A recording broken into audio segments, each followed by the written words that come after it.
மாதவரத்தில் சட்டவிரோதமாக தாய்ப்பால் விற்பனை நடைபெற்றது அம்பலம். அதிரடியாக சோதனை நடத்தி கடைக்கு சீல் வைத்த அதிகாரிகள்.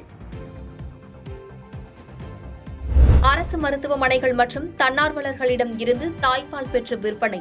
சீல் வைக்கப்பட்ட கடையின் விற்பனையாளர் விளக்கம். டெல்லியில் நாளை மாலை நடைபெறும் இந்தியா கூட்டணி கூட்டத்தில் முதலமைச்சர் மு.க.ஸ்டாலின் பங்கேற்கவில்லை என தகவல். திமுக கட்சி சார்பில் பொருளாளர் டி.ஆர். பாலு கலந்து கொள்ள இருப்பதாக தகவல். தேர்தலின் போது அரசு ஊழியர்களுக்கு அளித்த வாக்குறுதிகளை உடனடியாக நிறைவேற்றுமாறு தமிழக அரசுக்கு எடப்பாடி பழனிசாமி வலியுறுத்தல். முதலமைச்சரின் தனிப்பிரிவிலேயே 25க்கும் மேற்பட்ட காலி பணியிடங்கள் உள்ளதாக அறிக்கை. அதிமுக அணையும் விளக்கு அல்ல, கலங்கரை விளக்கு.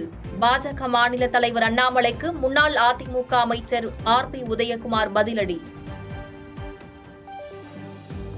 உச்சநீதிமன்றம் விதித்த நிபந்தனையின்படி ஜூன் 2ஆம் தேதி சரணடைவேன்.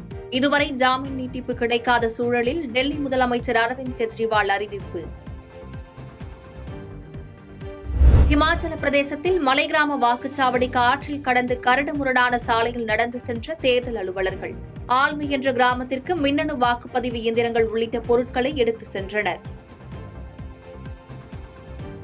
பாதகம் செய்பவரை கண்டால் நாம் பயங்கொள்ளலாகாது பாப்பா.